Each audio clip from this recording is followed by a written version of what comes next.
ترجمہ سورۃ القدر۔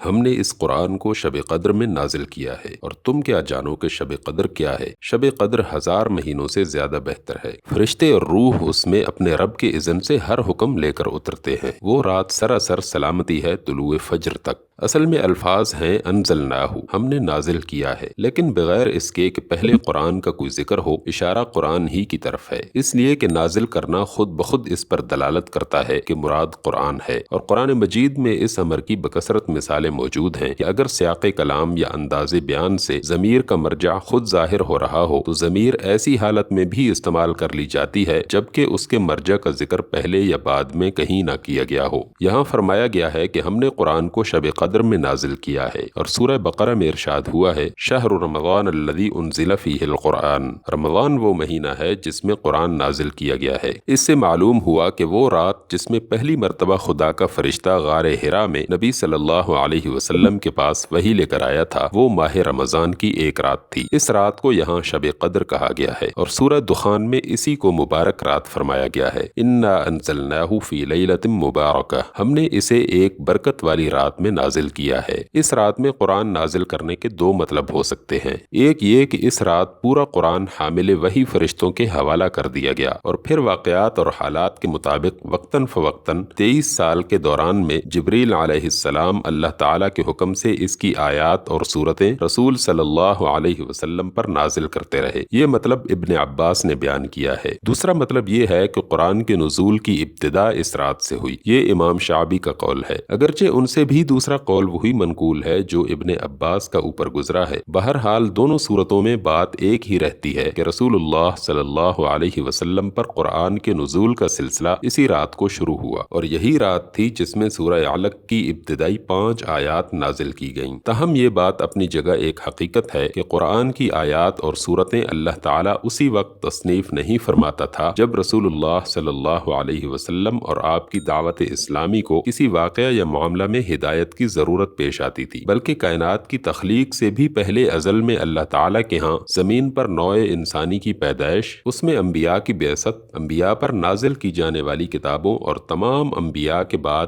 آخر میں محمد صلی اللہ علیہ وسلم کو مبعوث فرمانے اور آپ پر قرآن نازل کرنے کا پورا منصوبہ موجود تھا۔ شب قدر میں صرف یہ کام ہوا کہ اس منصوبے کے آخری حصے پر عمل درآمد شروع ہو گیا۔ اس وقت اگر پورا قرآن حاملین وحی کے حوالہ کر دیا گیا ہو تو کوئی قابل تعجب امر نہیں ہے۔ قدر کے معنی بعض مفسرین نے تقدیر کے لیے ہیں، یعنی یہ وہ رات ہے جس میں اللہ تعالیٰ تقدیر کے فیصلے نافذ کرنے کے لیے فرشتوں کے سپرد کر دیتا ہے۔ اس کی تائید سورہ دخان کی یہ آیت کرتی ہے فیہا یفرق کل امر حکیم، اس رات میں ہر معاملہ کا حکیمانہ فیصلہ صادر کر دیا جاتا ہے۔ بخلاف اس کے امام زہری کہتے ہیں قدر کے معنی عظمت و شرف کے ہیں، یعنی وہ بڑی عظمت والی رات ہے۔ اس معنی کی تائید اسی صورت کے ان الفاظ سے ہوتی ہے کہ شب قدر 1000 مہینوں سے زیادہ بہتر ہے۔ اب رہا یہ سوال کہ یہ کون سی رات تھی، تو اس میں اتنا اختلاف ہوا ہے کہ قریب 40 مختلف اقوال اس کے بارے میں ملتے ہیں، لیکن علماء امت کی بڑی اکثریت یہ رائے رکھتی ہے کہ رمضان کی آخری 10 تاریخوں میں سے کوئی ایک طاق رات شب قدر ہے، اور ان میں سے بھی زیادہ تر لوگوں کی رائے یہ ہے کہ 27ویں رات ہے۔ اس معاملہ میں جو معتبر احادیث منقول ہوئی ہیں انہیں ہم ذیل میں درج کرتے ہیں۔ حضرت ابو ہریرہ رضی اللہ تعالی عنہ کی روایت ہے کہ رسول اللہ صلی اللہ علیہ وسلم نے لیلۃ القدر کے بارے میں فرمایا کہ وہ 27ویں یا 29ویں رات ہے۔ دوسری روایت حضرت ابو ہریرہ سے یہ ہے کہ وہ رمضان کی آخری رات ہے۔ حضرت ابی بن کعب سے زر بن حبیش نے شب قدر کے متعلق پوچھا تو انہوں نے حلفاً کہا اور استثناء نہ کیا کہ وہ 27ویں رات ہے۔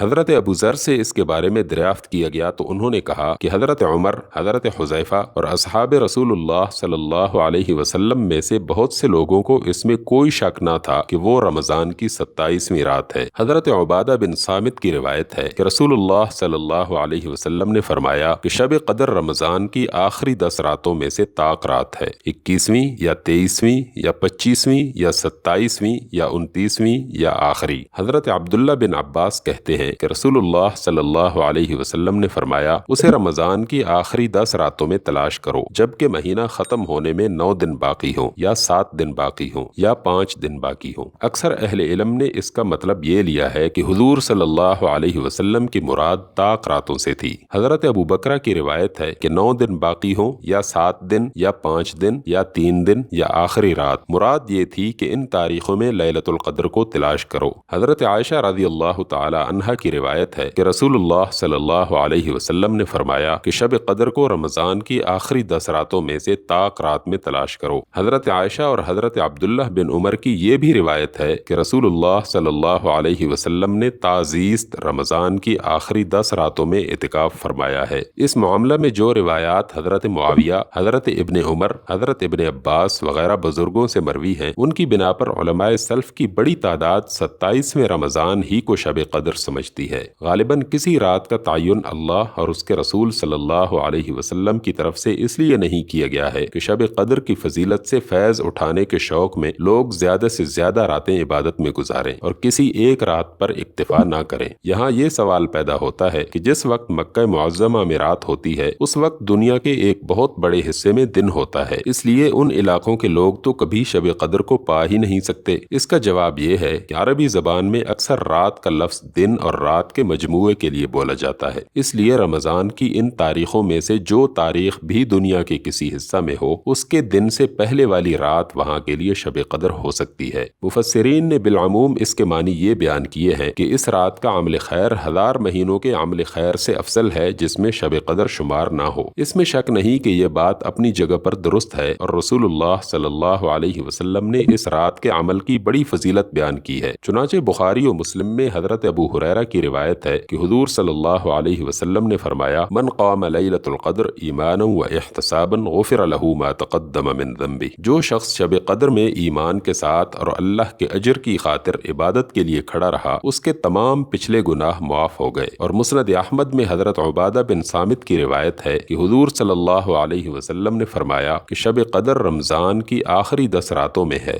جو شخص ان کے اجر کی طلب میں عبادت کے لیے کھڑا رہا اللہ اس کے اگلے پچھلے گناہ معاف کر دے گا۔ لیکن آیت کے الفاظ یہ نہیں ہیں کہ شب قدر میں عمل کرنا 1000 مہینوں میں عمل کرنے سے بہتر ہے، بلکہ یہ فرمایا گیا ہے کہ شب قدر 1000 مہینوں سے بہتر ہے، اور 1000 مہینوں سے مراد گنے ہوئے 83 سال 4 مہینے نہیں ہیں، بلکہ اہل عرب کا قاعدہ تھا کہ بڑی کثیر تعداد کا تصور دلانے کے لیے وہ 1000 کا لفظ بولتے تھے۔ اس لیے آیت کا مطلب یہ ہے کہ اس ایک رات میں خیر اور بھلائی کا اتنا بڑا کام ہوا کہ کبھی انسانی تاریخ کے کسی طویل زمانے میں بھی ایسا کام نہیں ہوا تھا۔ روح سے مراد جبریل علیہ السلام ہیں، جن کے فضل و شرف کی بنا پر ان کا ذکر فرشتوں سے الگ کیا گیا ہے، یعنی وہ بطور خود نہیں آتے بلکہ اپنے رب کے اذن سے آتے ہیں۔ اور ہر حکم سے مراد وہی ہے جسے سورہ دخان میں امر حکیم کہا گیا ہے، یعنی شام سے صبح تک وہ پوری رات خیر ہی خیر ہے، ہر شر اور فتنے سے پاک۔